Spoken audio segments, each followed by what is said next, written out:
Welcome to our fourth summit. I am Dr. Bonnie Candia Bailey, Chair of the Summit and Vice President of Student Affairs and Chief Diversity Officer at Elms College. We changed the name of the summit this year from Black Issue Summit to Black Experience Summit. This year's theme is underscoring resilience, a call to action. We are so excited that you are joining us.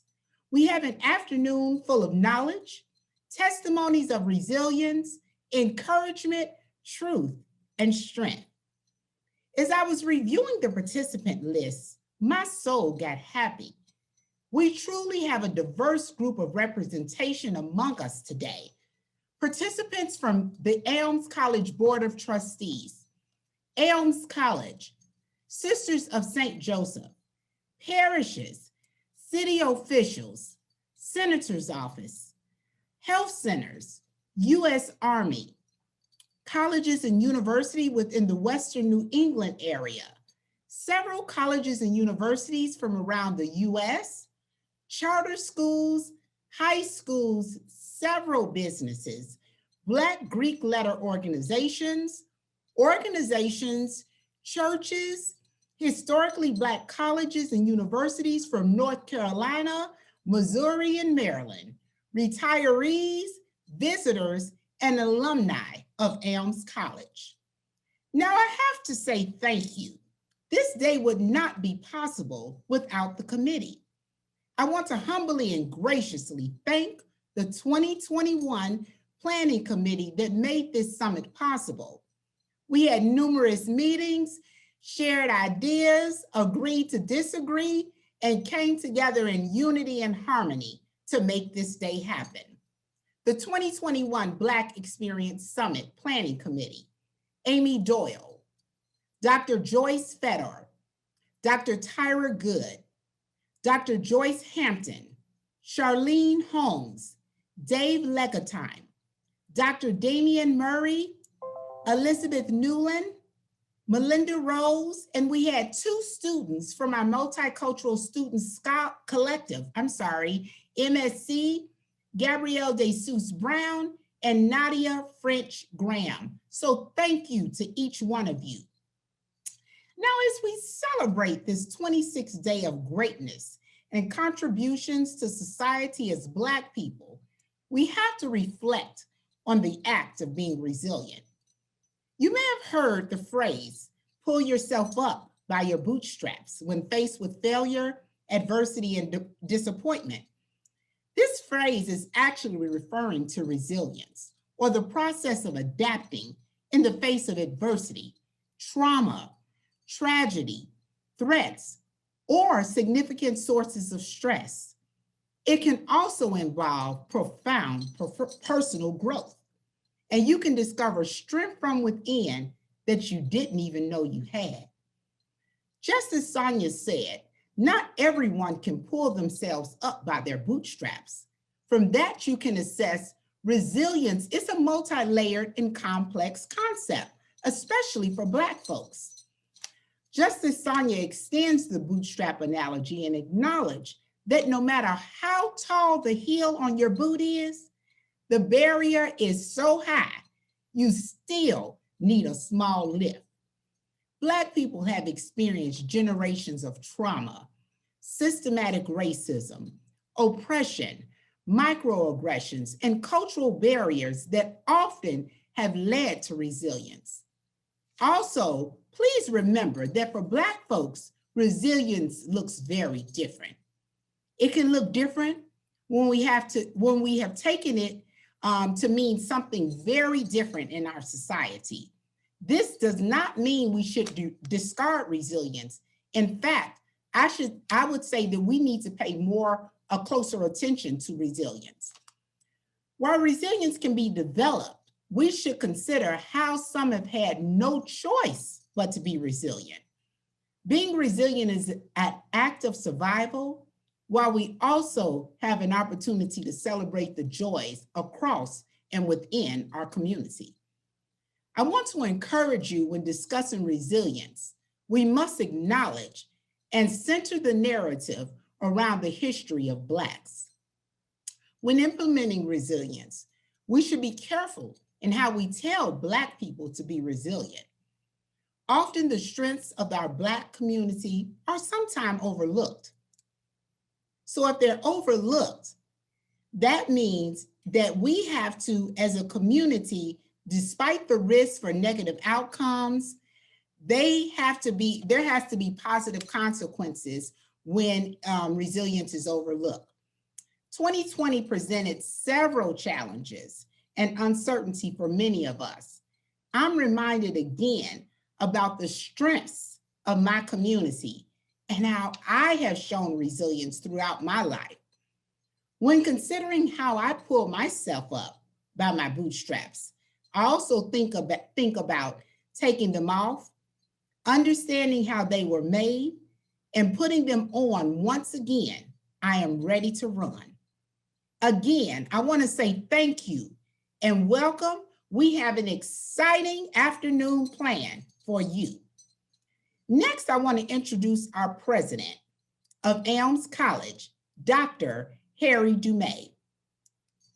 Dr. Dumais became the 11th president of the College of Our Lady of Elms on July 1st, 2017.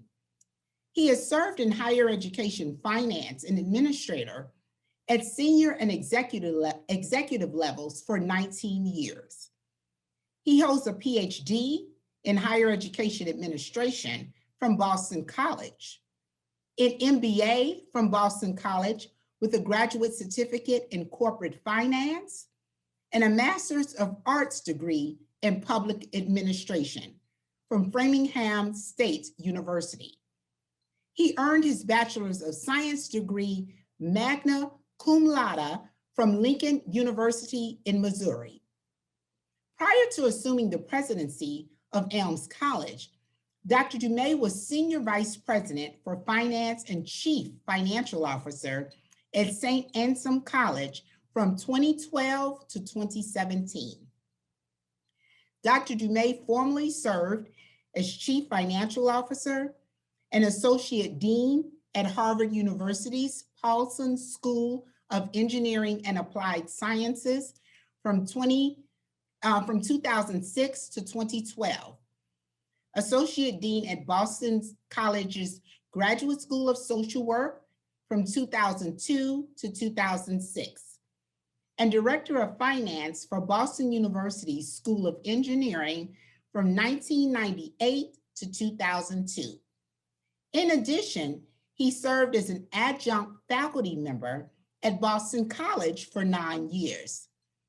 Dr. Dumais currently serves as Commissioner, Treasurer, member of the Executive Committee, and member of the Annual Report on Finance and Enrollment for the New England Commission of Higher Education, a member of the Board of Directors for the Association of Independent Colleges and Universities in Massachusetts, a member of the Student Aid Policy Committee for National Association of Independent Colleges and Universities, a board member for the Boston Foundation's Hayti Development Institute, a member for the Pope Francis Preparatory School in Springfield, Massachusetts, a board member for Build Health International, and serves on the Board of Trustees for Norwich University in Northfield, Vermont.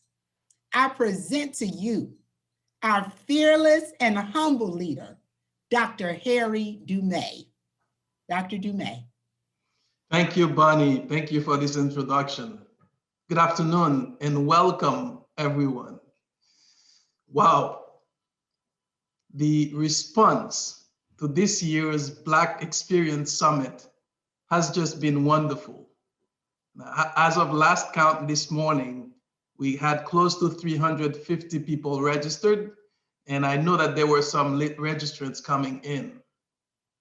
I wish we could all be in person in our beautiful Veritas Auditorium, but I'm extremely delighted nonetheless to be with all of you virtually. So on behalf of the students, faculty, staff, and trustees of the College of Our Lady of the Elms, welcome. Welcome to Elms College. Welcome to our fourth Black Experience Summit. I want to start by thanking sincerely all those who've worked hard to make this fourth issue of the Black Experience Summit happen. Thank you to the committee of faculty, staff, undergraduate, and graduate students. Dr. Candia Bailey listed your names. You know who you are. I'm so thankful for your tireless work to make today become a reality. A special thank you to Professor Damian Murray, who's been a consistent force behind this program for the past 4 years.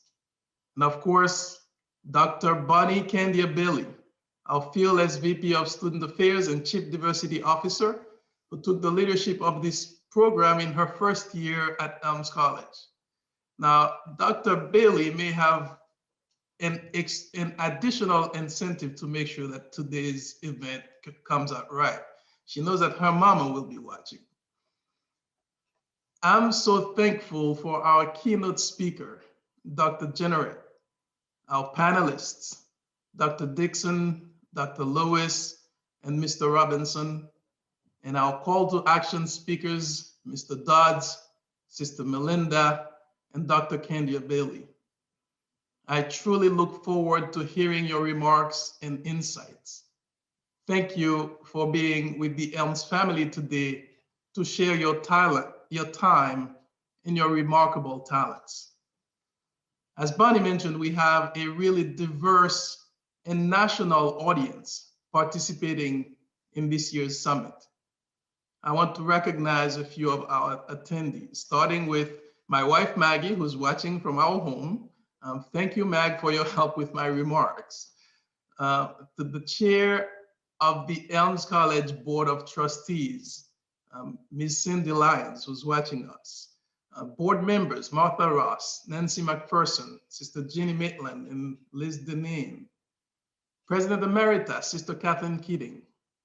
Members of the Congregation of the Sisters of St. Joseph, our founders.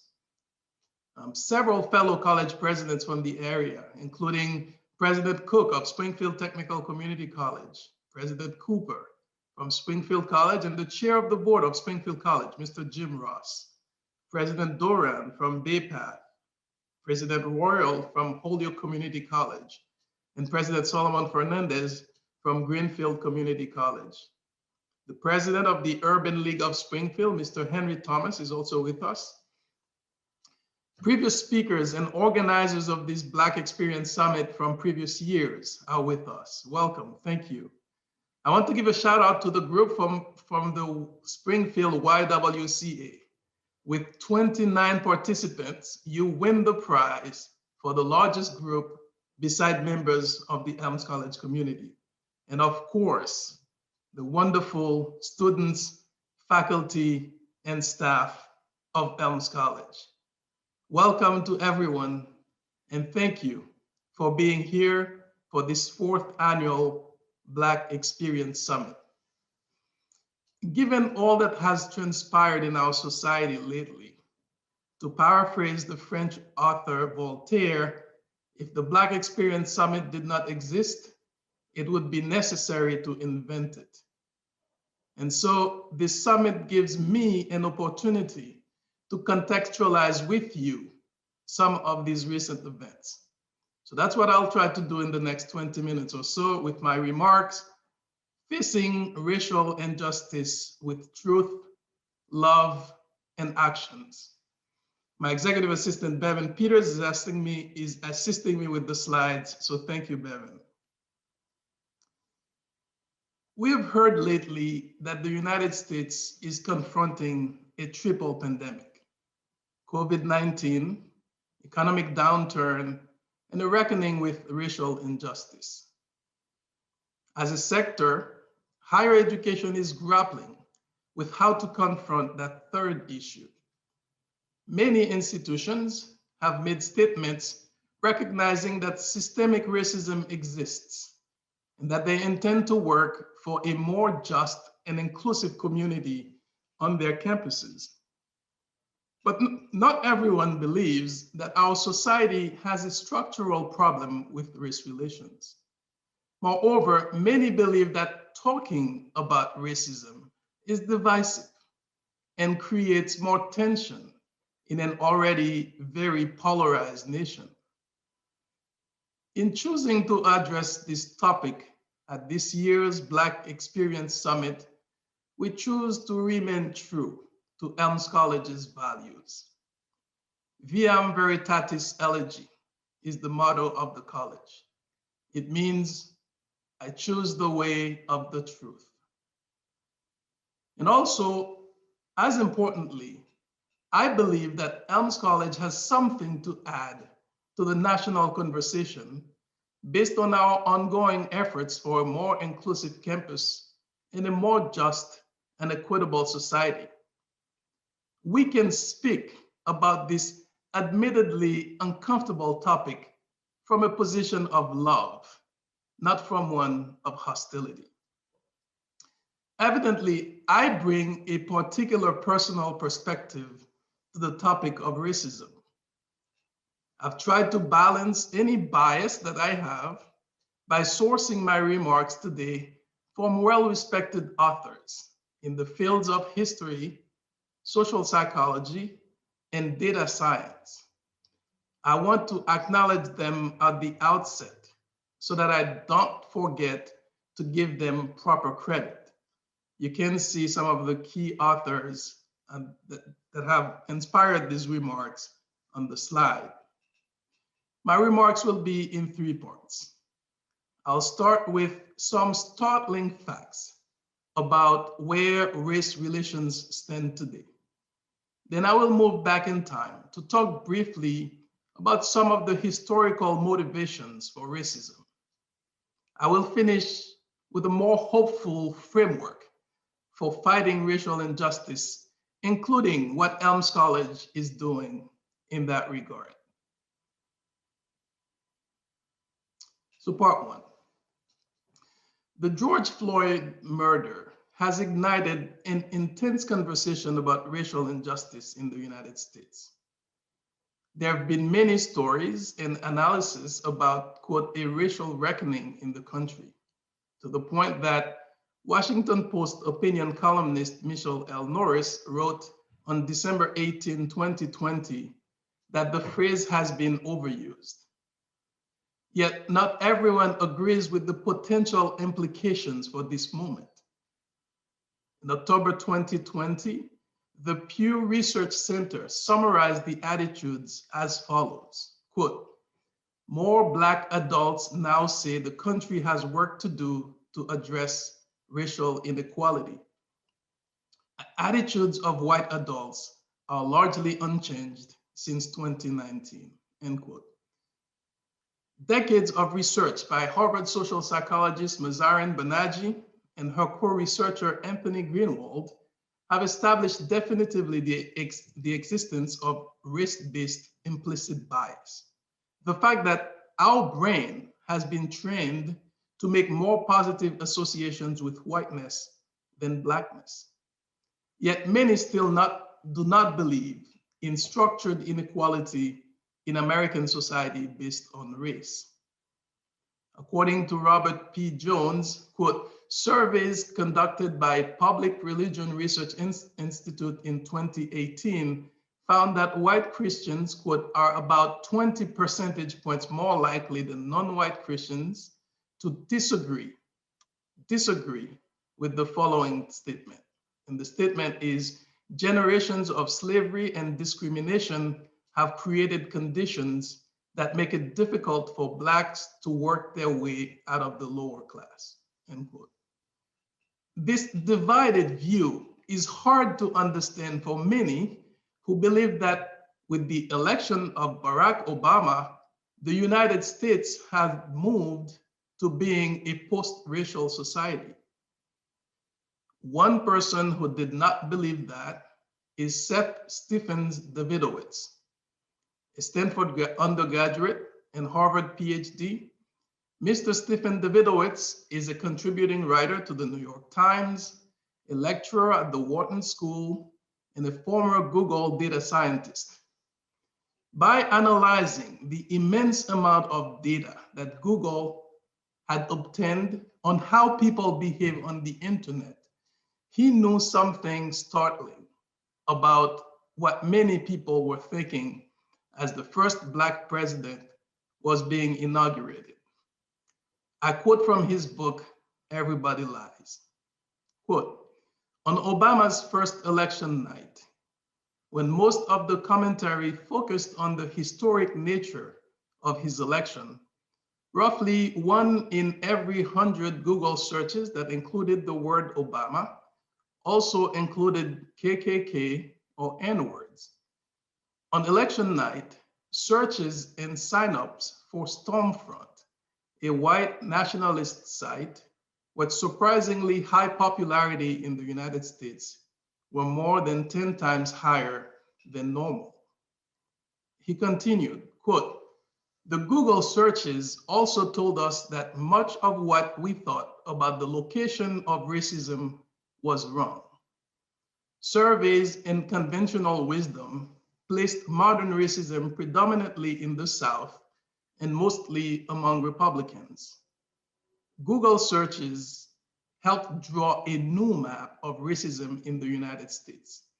And this map looked very different from what you may have guessed, end quote. So how did we get here? Historical analysis has demonstrated that racial injustice did not originate from deep instincts of hatred. Rather, it has been maintained in a calculated fashion by motivations of greed. The desire for acquiring and maintaining wealth, power, and privilege has fabricated and cultivated an ecosystem in which racial supremacy could be exploited for economic or political purposes. This can be seen historically in the justification for slavery, the efforts to maintain Blacks as slaves, and the system put in place from emancipation to today to maintain African Americans in a state of subjugation. So let's start with the justification for slavery. Slavery began with an economic motivation, but it needed a justification. The men who made the transatlantic voyage with and after Columbus came for a variety of reasons, but most were lured by the pursuit of fortune. Whether it was through extracting gold or cultivating the land, the European explorers soon realized that they needed labor. First, they tried to force the Native American people into servitude, under the justification, quote, that the Taino people benefited through Christianity from slavery, end quote. But the Tainos were getting exterminated. Overcome by the sufferings of the Native American people, the first priest in the Americas, Bartolome de las Casas, in 1516, made a written plea to King Ferdinand and, quote, suggested importing enslaved Africans to replace the rapidly declining Native American laborers, end quote. Las Casas had given the Christian permission for slavery, although he would come to regret this by the time of his death in 1566. From the beginning, Africans who tried to resist their inhuman conditions were declared criminals. As the United States expanded, the maintenance of slavery became an existential condition for Southern states' economies. The abolition or furtherance of slavery became an important bargaining chip in American politics. The Missouri Compromise, then the Kansas-Nebraska Act, saw movements towards and against freedom for Black people. In the 1858 campaign, in which Abraham Lincoln sought to unseat Illinois Senator Stephen Douglas, Douglas said that, quote, America was made by white men for the benefit of white men and their posterity forever, end quote, and warned that a vote for Lincoln would lead to integrated communities. After Lincoln became president, he tried to appease Southern states by stating that the only substantial difference between the North and the South was, quote, you think slavery is right and ought to be extended. We think it is wrong and ought to be restricted, end quote. Now let's talk about the efforts to maintain the status quo post-emancipation. The abolition of slavery did not end racial injustice. President Lincoln wrote in the Washington's National Intelligencer that the emancipation of slaves was, quote, to save the Union and not either to save or to destroy slavery, end quote.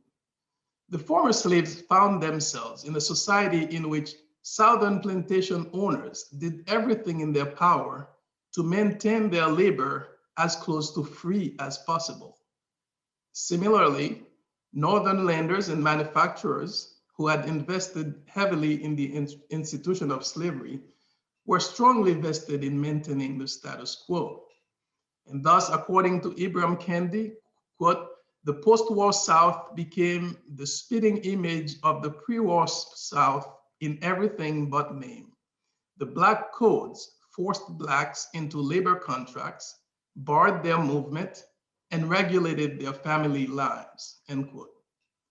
From a policy standpoint, Black subjugation was maintained in two ways: through Southern states' right to self-determination and through suppression of Blacks' voting rights. President William Howard Taft articulated the policy on states' rights in his 1909 inaugural address. And President Andrew Johnson stated the position on limiting voting rights. When vetoing the Civil Rights Act of 1866, he declared that giving Blacks voting rights would result in Black domination. That effort was really executed at the local level. In her book, The Lost Education of Horace Tate, historian Vanessa Siddle Walker recounts Georgia Governor Eugene Talmadge telling white citizens from Greene County on May 31st, 1946, quote, if they wanted to have clean county government, they had better form a citizens committee and challenge every Negro registrant in Greene County. If you white people love your country, you will challenge the Negroes, end quote. A lot of this, unfortunately, sounds eerily contemporary and familiar. The Black vote suppression was a central element of the effort to overturn the 2020 election. Multiple books have been written on that topic along the years.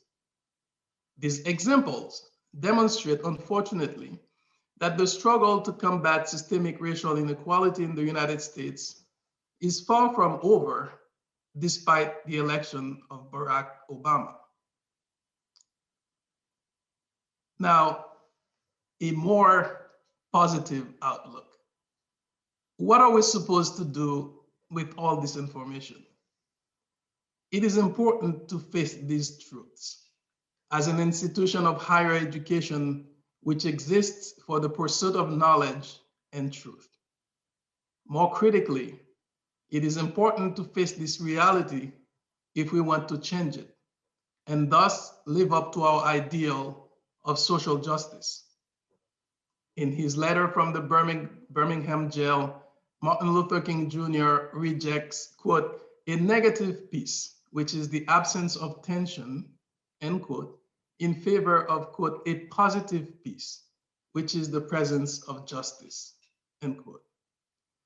None of this can happen constructively from a position of bitterness, rancor, or hostility. According to the late Congressman John Lewis, it can only happen through love. I had the privilege of meeting the late Congressman twice. His humility was what struck you most when you met him. As we all know, he had seen his share of brutality hatred, and persecution, but he never gave into bitterness. John Mitchum wrote, quote, "For Lewis, though love remained the constant and essential element in the unfolding drama of liberty versus captivity," end quote. And Lewis explained it himself, quote, "We really believed that through the discipline and nonviolence, through the power of peace and the power of love, that we could transform this nation into something Martin Luther King Jr. called a beloved community," end quote. Lewis, Dr. King, Rosa Parks, and the thousands of other nonviolent civil rights activists did make a difference in the world, and they did affect change. That's the most important lesson that Mitchum wants us to take away from his biography of John Lewis. Quote, "Viewed historically," he wrote, "the remarkable thing is not the persistence of injustice, but that Lewis and his comrades were able to do as much as they did in the pursuit of justice in the face of overwhelming and violent opposition," end quote. That is the lesson of hope for all of us as we endeavor to be agents of a more just society on our campuses and in society. This does not have to take the shape of big heroic acts. It can be done through day-to-day actions. This is what we have been endeavoring to do at Elms College.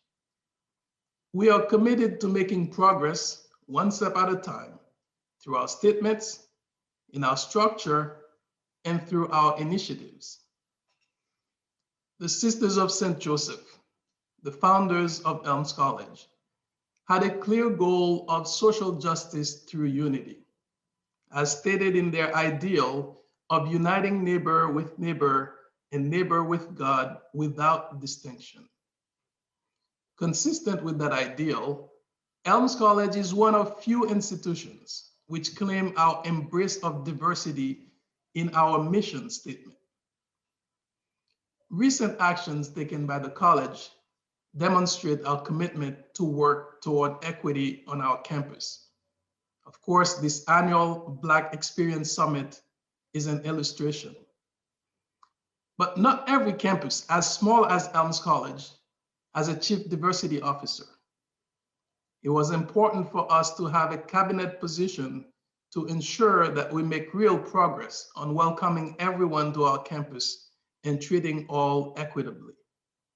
It was also important to have a position of Director of Faculty Diversity and Development. Our recently completed strategic plan, Bridges to the Elms Plus Experience, includes clear goals for a more diverse and inclusive campus. In a more telling sign that we do not view inclusion as a separate function, we have strategically merged the positions of Director of Diversity and Director of Engagement into a unique position of Director of Diversity and Engagement. Key strategic initiatives at Elms College, supported by generous donors, seek to expand equity in our society.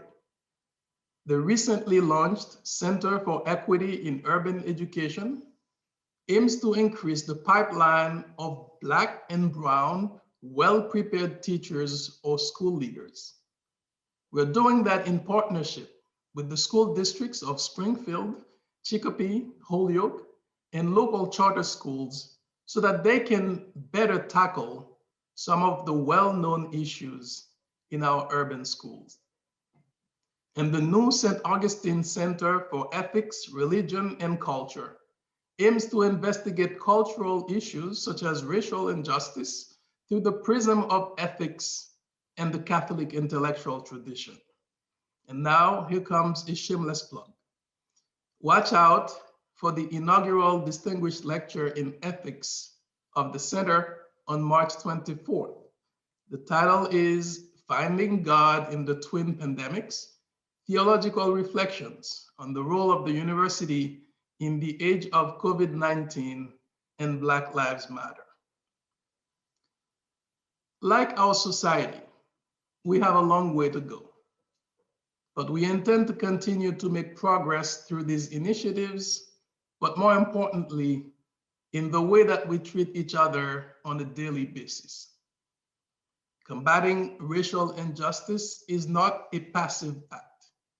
It is an active decision because it goes against the grain of the structures and lessons of society.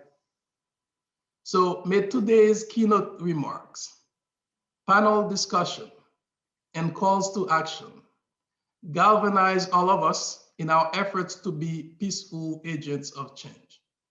May we all commit to the hard task of combating racial injustice, not in big actions, but in our daily lives.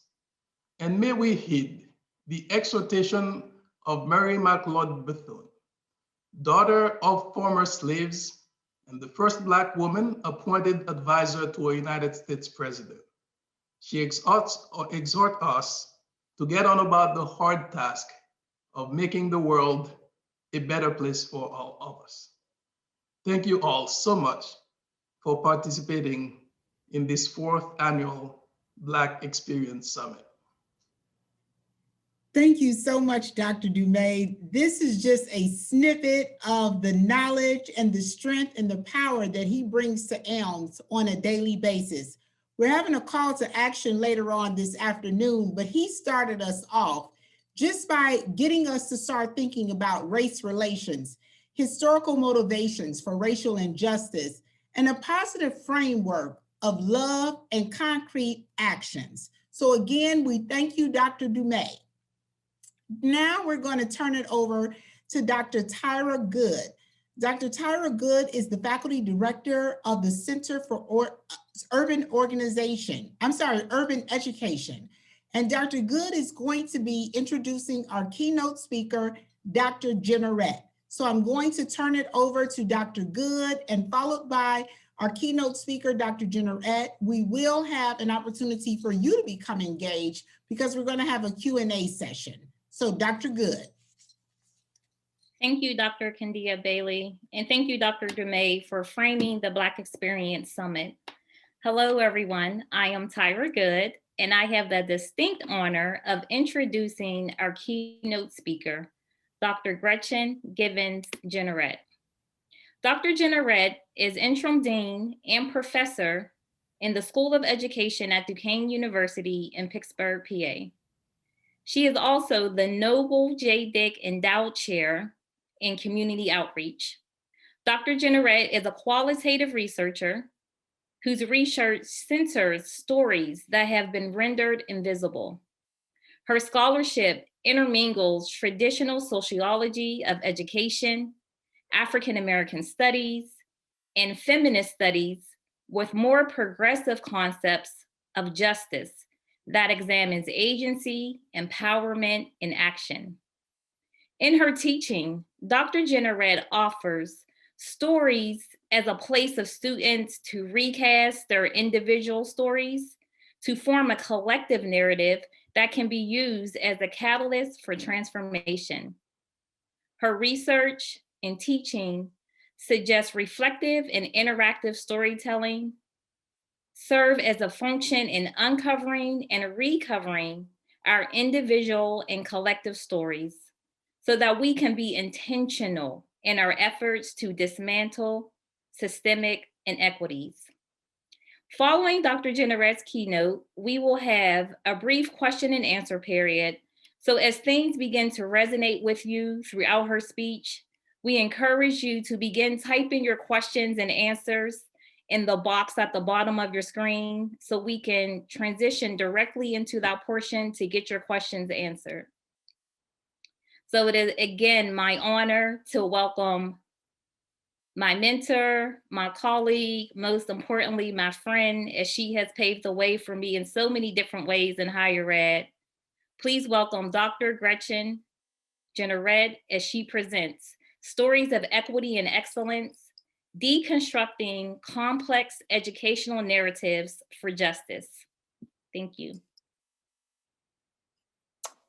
Good afternoon, everyone. And I'm going to try to share my screen here. Hopefully that is going well.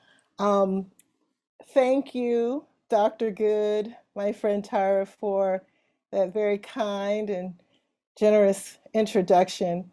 It is indeed my honor to be here today to take a brief moment to raise some questions and make some observations with you this afternoon.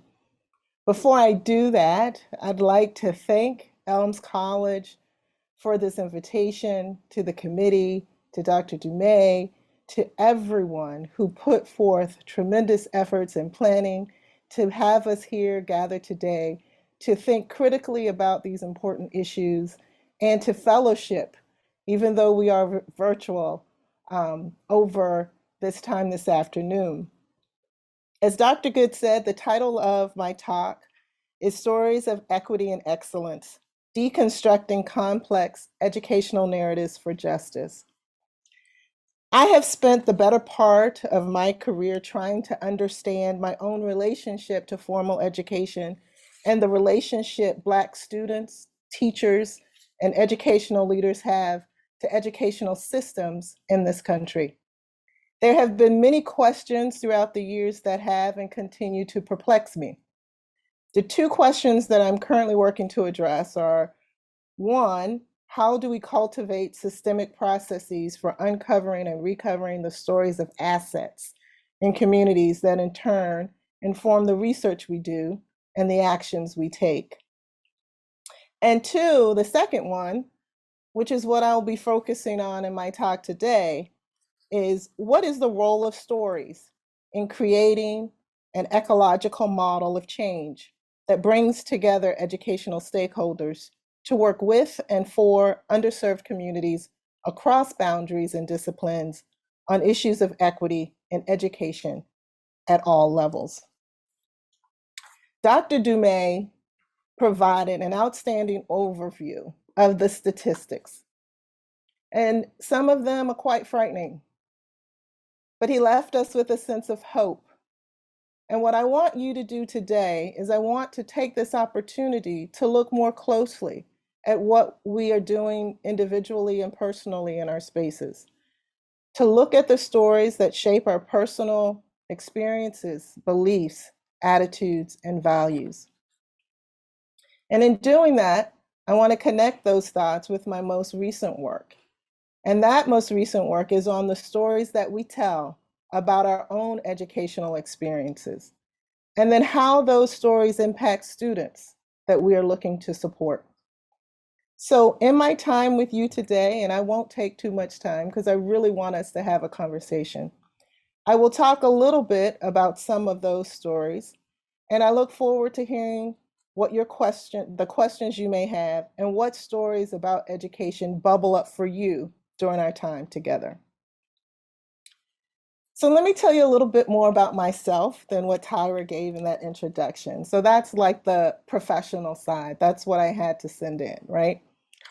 But I am a daughter of the South, born in Petersburg, Virginia, but I identify with a rural community just south of Petersburg, Dinwiddie County and Sussex County.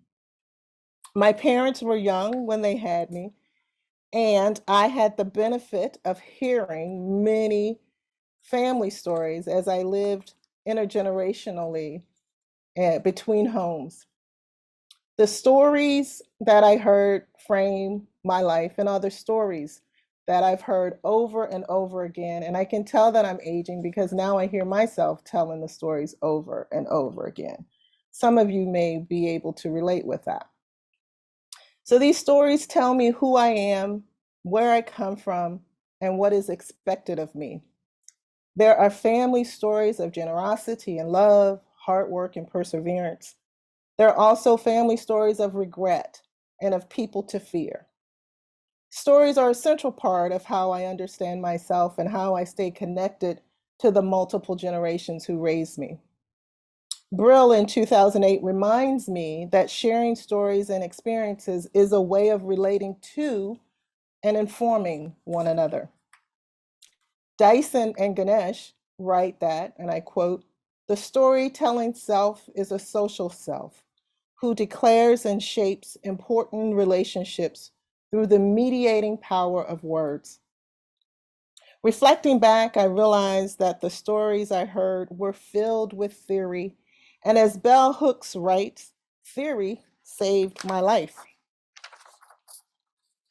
So it is with me and stories.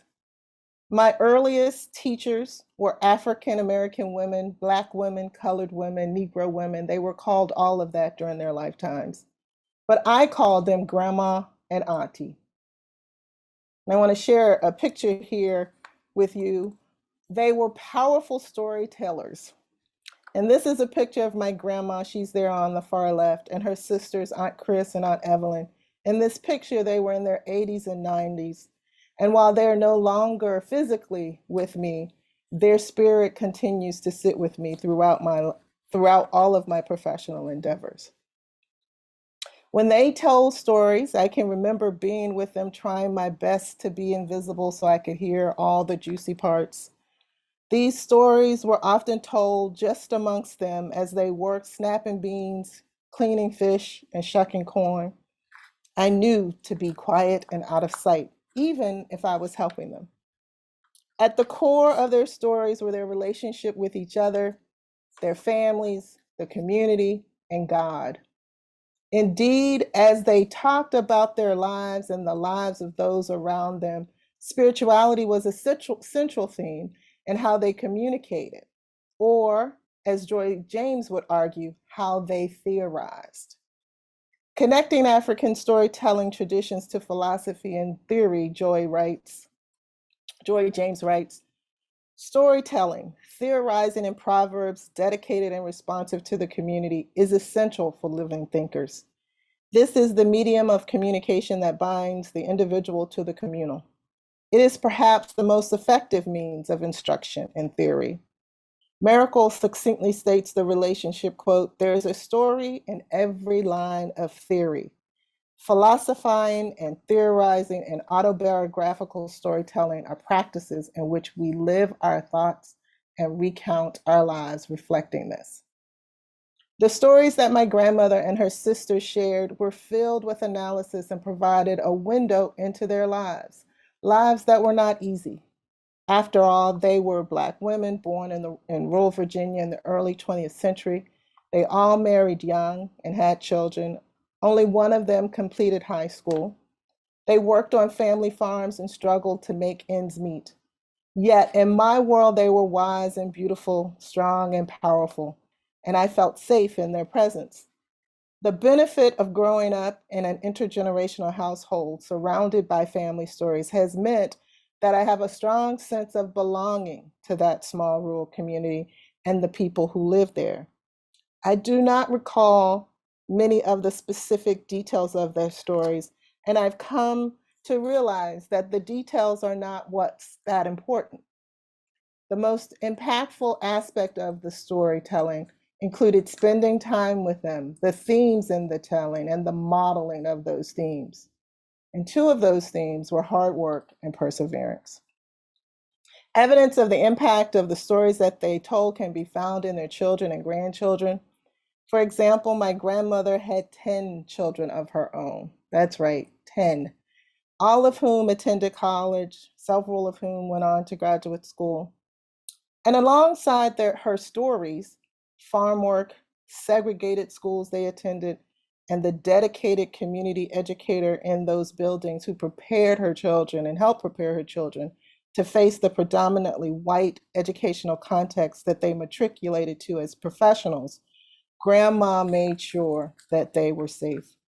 All of them achieved the American dream associated with home ownership and sending their own children to college. And like their mother and father, my aunts and uncles, my mother, they all worked hard and persevered. At a young age, I witnessed this, and this way of knowing myself within this larger family system ingrained in me that I would be like them. As a young adult, I decided that higher education would be the context for my work. Early on in my career, I reflected on the foundational beliefs of hard work and perseverance. As I worked harder and continued to persevere, I felt further and further away from my grandmother's front porch and experienced ongoing isolation associated with working in higher education and the loneliness of doing equity work. It was the exact opposite of being in the space of storytelling and snapping beans and shucking corn. I began to question how we tell stories of hard work and perseverance as it relates to Black people in particular. And I asked, how does focusing on educational stories of individual effort move the gaze away from the inequities embedded within educational systems?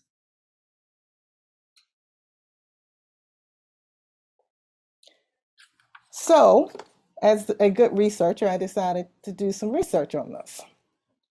So, the stories that educators tell. So, I recently completed a book entitled The American Dream for Students of Color, Myths and Barriers to Educational Success. And I wrote this book with Dr. Amy M. Olson, one of my colleagues here in Pittsburgh at Duquesne University. And in this book, we examine the stories that educators and social workers tell their high school students about how to succeed in schools.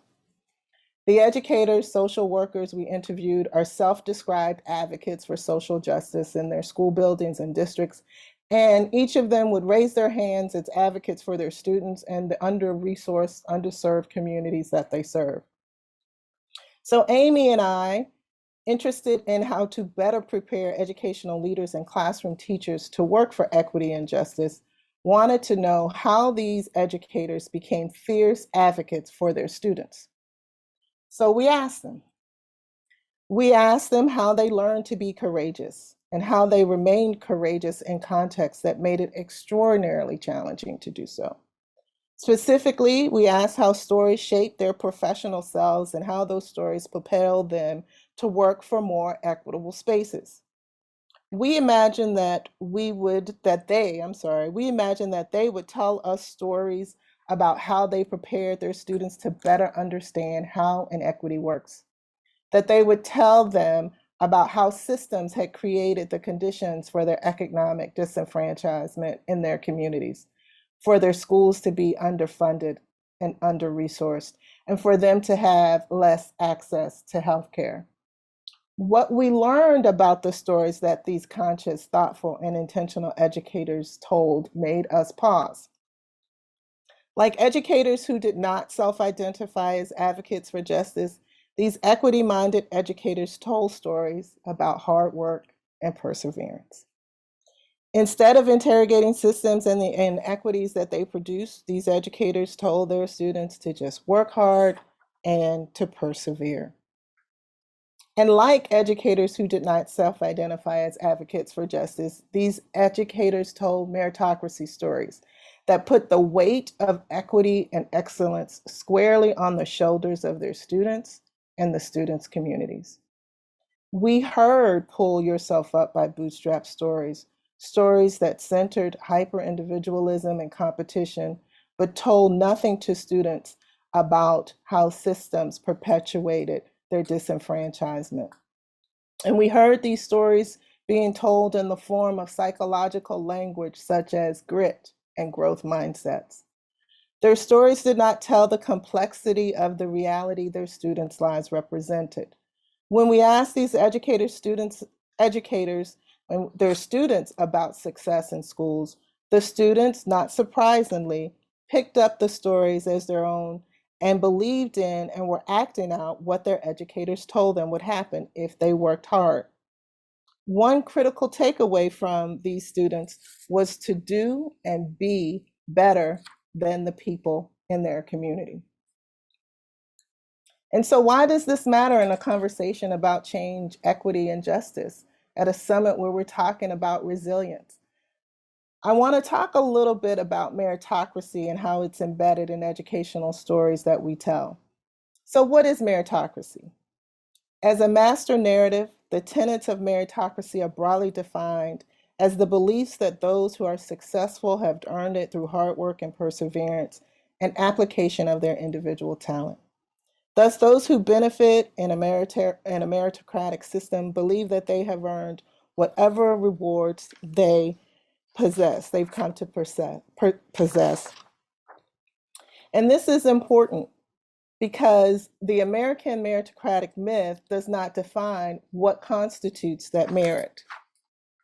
The abstractness of this central idea means that the master narrative operates insidiously.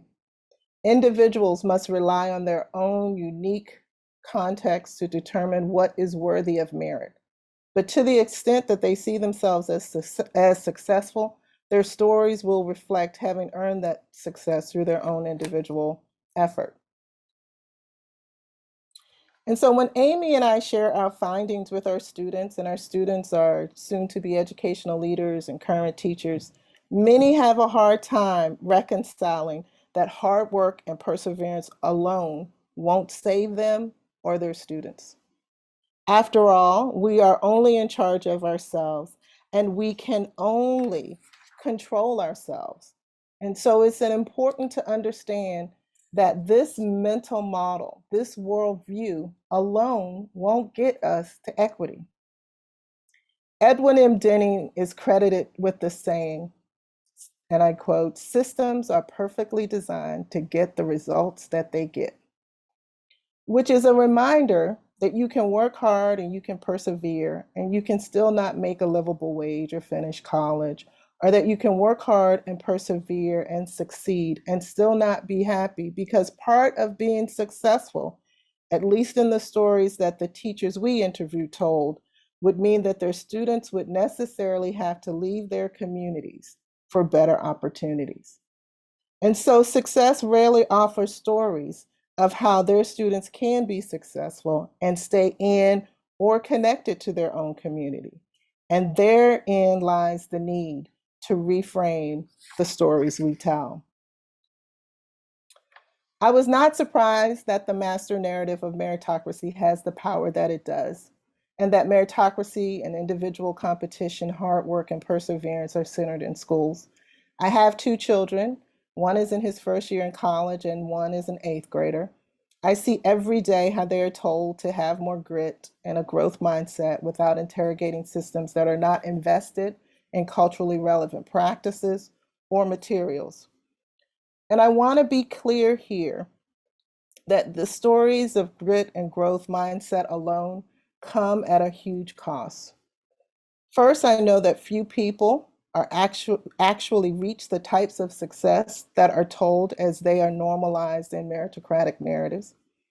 Second, for those of us who do make it, the individual act of surviving the meritocracy narratives is palatable because the pain associated with not being enough or doing enough is cumulative, and the weight of the undue burden is unsustainable. During Black History Month, we often focus on individuals who were the first to do something or figured out how to push through and knock down inequitable barriers. These stories are amazing. They inspire and they encourage. They're much like the stories I heard growing up. What if, and I just asked you this question for today, what if we were to reframe some of those stories to focus on the systemic structural barriers that make it difficult for individuals and communities? What if we were to reframe meritocracy stories that don't create hyper-individualism, but instead create community-based and collaborative beliefs and values? You've heard some of the extraordinary things that Elms College is doing and working on. And I would argue that that kind of work at predominantly white academic institutions is a way to reframe some of these stories. These contexts are designed to be a gateway to the American dream by birthing professionals into disciplines. And when we in higher education begin to do this work, we are not only scratching the surface of dealing with inequities in our systems, but we're looking to transform these systems. If we don't do them, we will continue to create equitable spaces in higher education and equitable spaces where we will continue to produce professionals who go out into the world and continue to create inequities in their disciplines.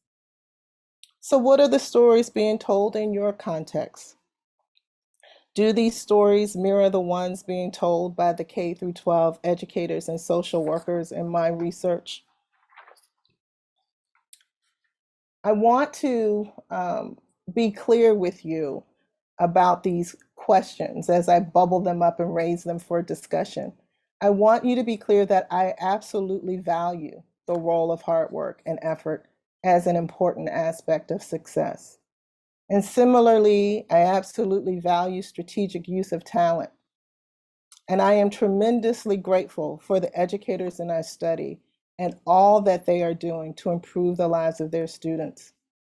Yet I know that without the skills and tools to critique, navigate, and ultimately transform barriers into opportunities at the systems level, then we will continue to see small returns on our equity investments. This is because students, teachers, professors, administrators will continue to face barriers that, despite their and our very best efforts at working hard and persevering, I'm here to tell you that hard work and perseverance are not enough. Some of us are literally working ourselves to death.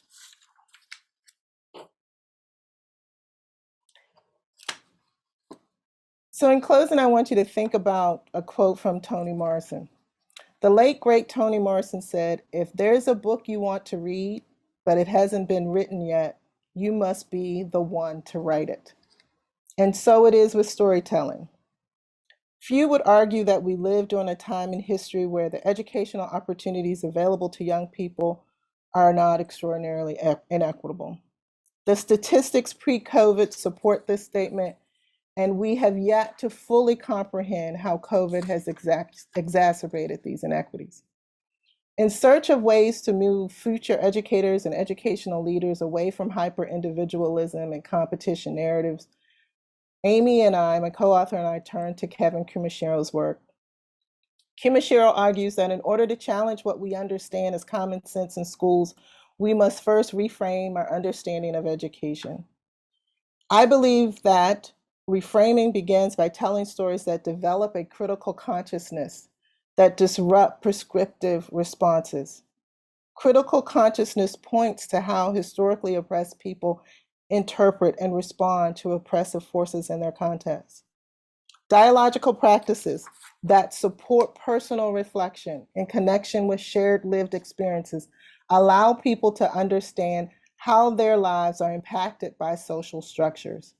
If we are to create context for collective success for students, then we must also work to reframe the stories they tell about systemic structures that deny them.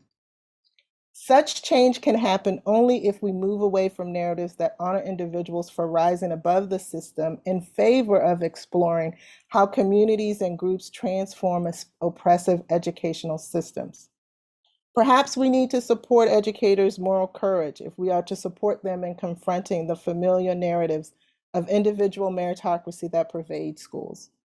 In higher education, this means reframing narratives of how we traditionally do things. If educators are to create the context for collective success for their students, then we must also work to change the stories that we tell about systemic structures that deny them. Once these stories are told, then we must do and act differently. We must break down silos across our disciplines, our offices, and our centers. And similarly, we need to support the development and learning of social critical consciousness in students and ourselves, so they and we are less likely to pick up old narratives when we're told them. Such change can happen when we move away from narratives that honor individuals and instead of community. I believe that we can tell collaborative stories, stories that center the collaborative efforts and fundamental success, because transformation happens when people work together. If we work to avoid the meritocracy trap, then we avoid the seductive nature of individual stories that ultimately sustain the powerful narrative of hard work and work ethic, everyone for themselves and on their own. As the stories of my grandma and aunt reminded me, we are products of a collective, even when rendered invisible, because none of us make it alone. Thank you, and I look forward to your questions. Wow, thank you so much, Dr. Generett, for that impactful message on the role of sharing and honoring stories that cultivate systematic change towards equity at all educational levels. We have about 12 minutes or so to entertain questions that have come up in the chat. We do see some questions coming up in the chat. We do ask you to put them in a question and answer box area. And so myself and also Charlene Holmes, who is Director of Diversity and Engagement here at Elms, will facilitate the next 12 minutes or so to really kind of unpack the questions that are coming up. As she is checking the chat box, I'll start off with the first question that I have, because Dr. Generett, there were so many things that resonated with me as you spoke. And I began to grapple with my own work, my own lived experience of how I show up authentically to do the work that I do. And more recently, the work that I'm doing here at Elms as the Executive Director for the Center for Equity in Urban Education. So it felt very liberating to hear how you have used your voice and your research to do work, not, for, but in conjunction with those that are in underserved communities across boundaries and disciplines. So thank you for sharing that. Thank you. Thank you very much. I want to share that, when I began asking these hard questions, it felt, it was really hard, right? Because you never want to say to people, don't work hard, right? And that's not what we're saying, but it's oftentimes how people hear this message. What I'm really saying, what my co-author and I are really saying is we have to tell stories that reflect that hard work alone will oftentimes, many times, the statistics bear out that we have to also transform systems, remove barriers that will allow people to get to the types of outcomes that they want. And schools happen, we see this all the time in our schools, right? Where kids will work extraordinarily hard and they still won't get the kinds of outcomes they want. But when we look at questioning, why do we track students a particular way? Why are we using a particular curriculum? When we couple hard work along with systemic changes, then we see the kinds of results that we want to see.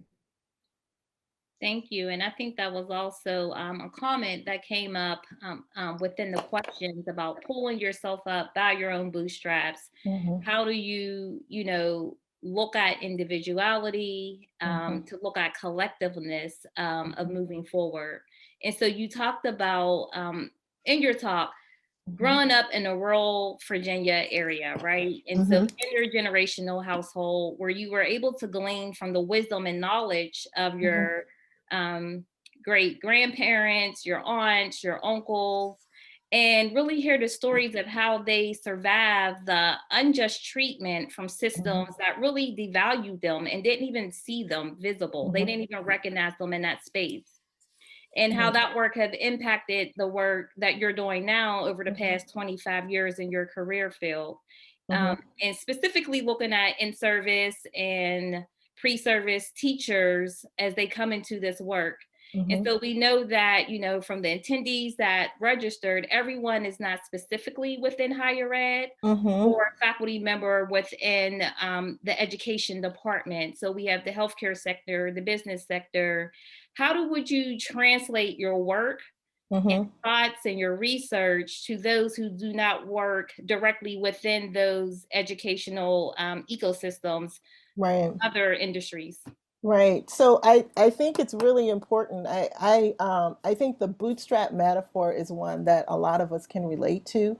But to be clear in my own story, I wouldn't have had boots if it wasn't for all of the people in my community, my family. I talked about it as an intergenerational household, but there were also those in the community. I wouldn't have had boots, right, if it weren't for them. And that's how they are rendered invisible, right? Because you only see me here, right?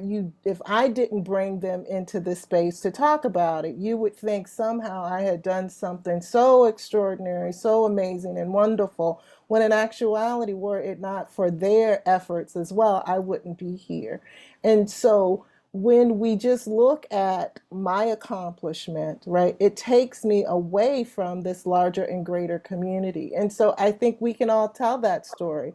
And I think that story also mirrors in higher education a very a system in higher ed where we just focus on what a researcher does or what an individual does, when in actuality, again, we're coming up through a space where we have to necessarily depend on one another to do the work. But what gets highlighted is just the individual. And I think that in different spaces, whether you're here from the YWCA or if you're here from a school district or a church community or whatever, it's a collective that makes it possible. And I think the more we can tell that, the more people won't feel like they have to leave their communities in order to be successful or deny the narratives associated with their communities in order to be successful. And so I think it's really important. The bootstrap metaphor is a powerful one, right? Because it allows you to understand the power that you have as an individual. And as Dr. Candia Bailey said, it's like I take them off, I put them on, and I do it. And we are amazing when we're resilient and we're powerful. And we all are a part of a collective. And I think that when we recognize that, then we can get to the kinds of equitable outcomes we want, and not just the individual successes that we often honor and highlight.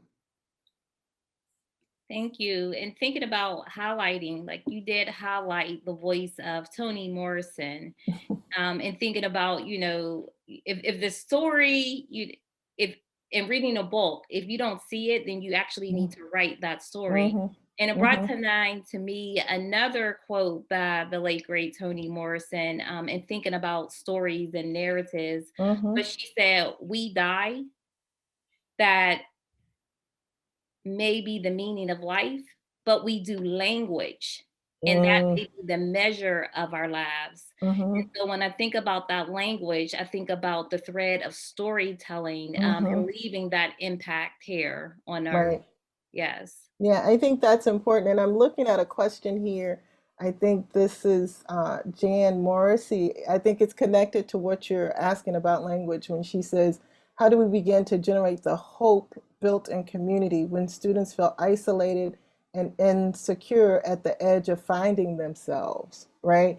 And I think as you're growing up, if you think about language and the significance around the language of community collaboration, when young people are coming to know themselves, that's how they know themselves, through where they're from, right? And if we don't closely understand how those things help them find the foundation to build their resilience, then we will not generate the hope, right, of the possibility, at least in my own experience. I think one of the other things I see as interim dean, I see a lot of young people struggling to find community because they feel like they have to necessarily leave it. And if we don't thread language of collective and community with students, when they move into our spaces of higher ed, or when they move into new and interesting and different types of experiences, then they feel less connected. I always felt like the language of those stories that I heard early on provided a foundation for me, and I had a place to go back to. But if we tell kids that that's not good enough, right, then where do they go back? How do they stay connected? How are they grounded? as they're moving through these different and vastly different spaces. Thank you. And Charlene, are you saying any other thing from the questions that you want to elevate the voice in this space?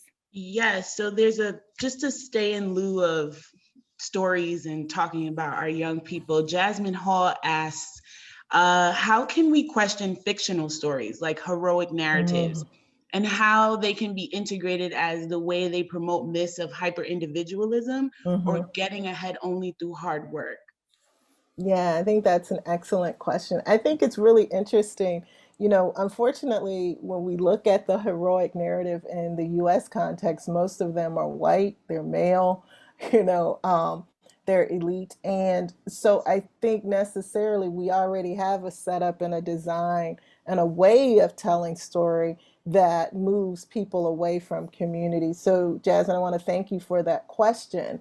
But I think what you have to do, that's where the systemic stories, right? The community stories become important. It's to ask the question, so what's behind that hero's story? Like, how did they get there? You know, I think what's also quite interesting in that is we assume, so let's say if we look at, you know, George Washington and chopping down the cherry tree, we just assume that he was, you know, at 4 years old, powerful enough, he raised himself and he chopped down the tree, right? We don't know anything, you know, beyond that measure of like what got him there, all the supports and things that allowed that to happen. And so we have this sense that it just happened on its own. And it doesn't. Like, none of us make it alone. But what has happened is it's rendered, it's told in a way that's methodic. And we can no longer do that. Our kids are actually suffering because they do not belong, right? This notion of not feeling connected and belonging, and you know the ways in which digital media operates. It's, you know, we're the most connected, disconnected communities that we've ever seen in our lives. And so I think it becomes really important to, again, reframe these heroic narratives, Jasmine, in a way that asks the questions that usually aren't on, for example, an AP exam or a state test, right? We have to ask the questions about what got him there, or what got her there. How is this possible? What supports were there? What barriers were there? But again, we can't do that without a critical consciousness of where we think about this within a larger system. And whether you are privileged or disadvantaged, you're still connected to a system. And those systems impact your positionality in a ways that often determines your outcomes.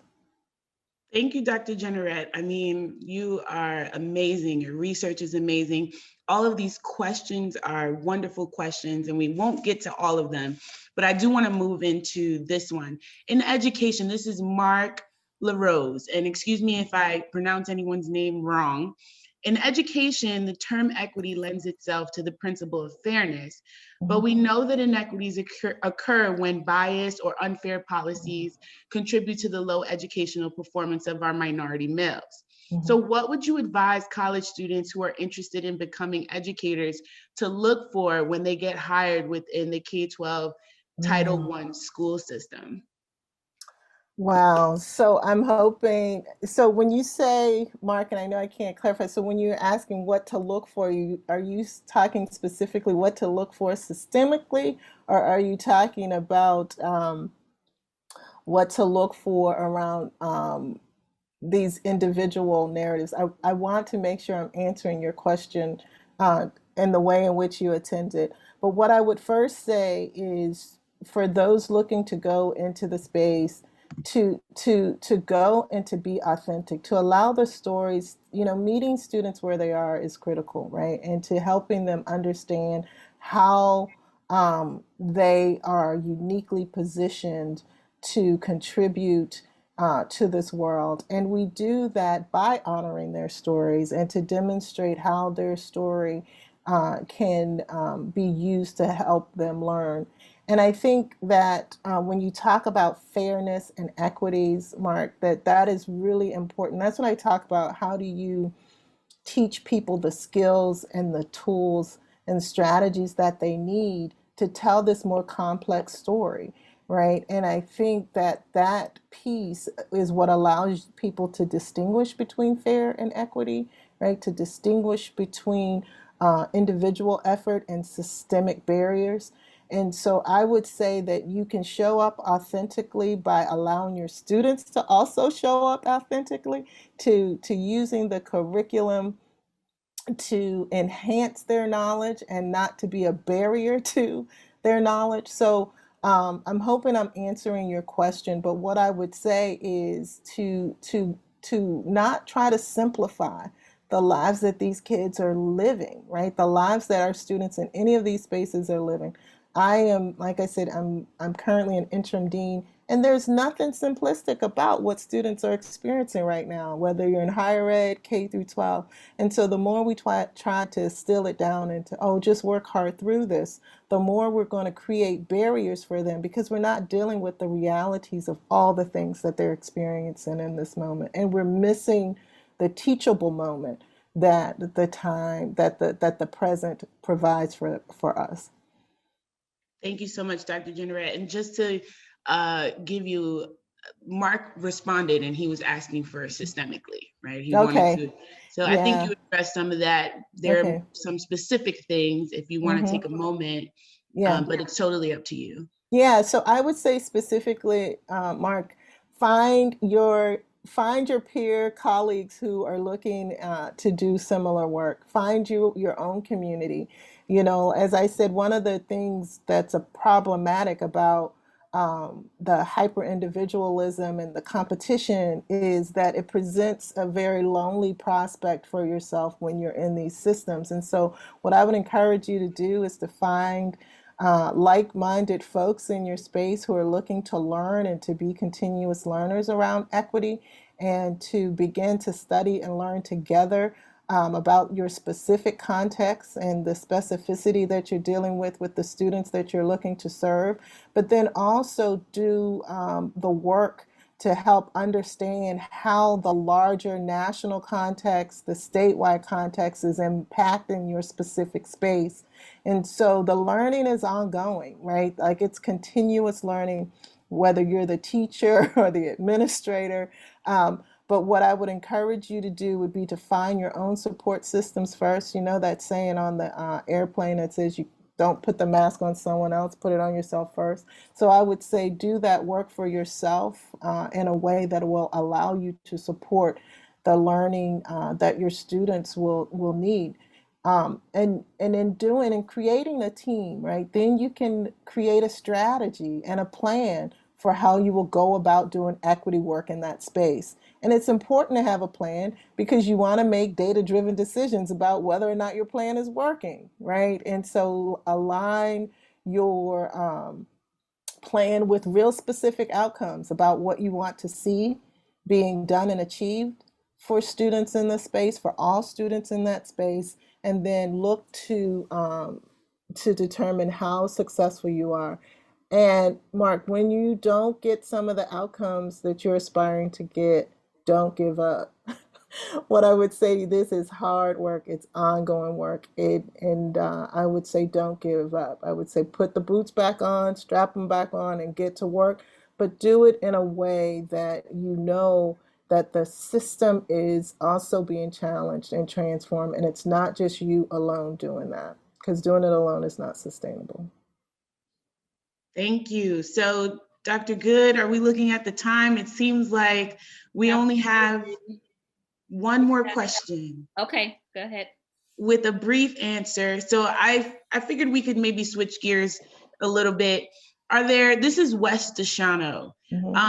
Are there any current examples of pop culture or digital media that are successfully reframing meritocracy narratives? And do you think these forms of media are positively, resonating with our young Black youth? Wow, that's that's a great question. You know, I'm going to keep that question because now I'm going to go at the next talk and make sure I have that as an example. I'm not aware of them, but I would say I'm sure there are, right? Because I'm just not aware of all the amazing things that young people are putting out there. The reality is that young people know this, right? They don't always have the words to articulate it, right? And that's why the teaching becomes so important. That's why we have to tell a more complicated narrative so that they can pick up the language, right, to use. And that's why the stories become so important. But so I would say, I'm sure there is. I'm not familiar right now. I'm going to go look after this talk so that the next time someone asks me that question, I'll know for sure. But yeah, and if it's not being done, I will come back and tell you, as Toni Morrison say, let's write it, let's do it, right? Because we know it's there. It's embedded in the work that's already being done. It's just not embedded in the curriculum and the ways in which we tell the stories in our formal educational spaces. Thank you, Dr. Generett. Dr. Good. Yes, thank you again, Dr. Generett. There are so many questions that were coming in that we could not get to all of them, but we do want to thank you again for your time with us here today and just sharing the different ways that we can bring our whole self into the work that we do and elevating the stories and making sure that we're sharing stories of those that are usually marginalized and their voices aren't heard. So thank you again. We appreciate your time. And for everyone, I just wanted to highlight one more time. I know that Dr. Generett mentioned that she recently released a book, and she actually recently released 2 books. So the first one that she mentioned was The American Dream for Students of Color, Myths and Barriers to Educational Success. And then their second book that just came out, I believe just about like 2 weeks ago, is called 5 Practices for Equity School Leadership. And so as we transition to a brief break, you'll be able to see a PowerPoint that lists both of the books and ways that you can move forward researching more and hopefully purchasing them for your practice. And so those will be shown on the screen. And our break was originally scheduled to be 10 minutes to come back at 2 p.m. with the panel discussion start. And so I'm going to defer to Dr. Kendia Bailey to see if we're still on that 2 p.m. Start time, and if the break is only going to be roughly 3 minutes. We can do 2:05 to come back. So please come back at 2:05. Thank you so much, Dr. Generett. Thank you so much. My pleasure. And your keynote just on getting us to think about cultivating success and the roles of stories. You mentioned core, and that's a key element to the roles of stories. I often tell people, you be the author of your book. Don't let somebody else tell your story. So you tell your story. So again, thank you so much for sharing your expertise and wisdom. So participants, please don't log out. We have an exciting presentation coming up. Who's coming to dinner?